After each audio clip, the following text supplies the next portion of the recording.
درنو لیدونکو السلام علیکم. جنرال خوشحال سادات وایي موږ ډارن نه یو، خو اشرف غني له هیواده وتښتېده ځکه مو وسلې کېښودې. هغه د نیویارک ټایمز سره په یو تازه مرکه کې ویلي حقیقت دا دی چې موږ ډارن نه یو، موږ د نظامی فشار له امله وسلې نه دي ایښې، خو سرعلا قماندان یعنی اشرف غني له هیواده وتښتېدلی و.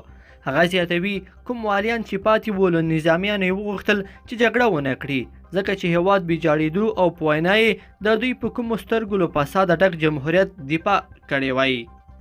بلخوا د افغانستان اسلامي امارت د ریاست الوزرا مرستیال ملا عبدالغني برادر تیر ماښام د سیاسي استازوالیو استازو ته د میلمستیا پر مهال ویلي چې دوی د نړۍ له هیوادونو سره ښې اړیکې غواړي او که هر څوک ورسره مشکل لري حاضر دي چې د مفاهمې له لارې مشکل ورسره حل کړي.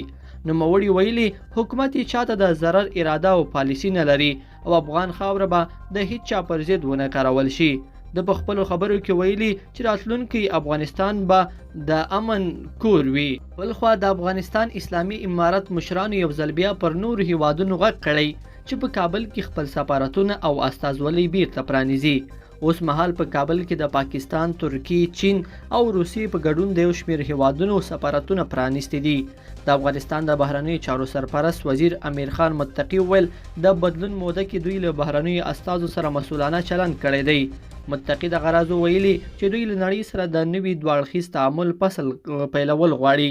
نوموړي د دوحې تړون د دغه تعامل او فصل ښه سرچینه ګڼلې ده او له متحده ایالاتو یې هم غوښتي چې دغه تړون ته ژمن پاتې شي.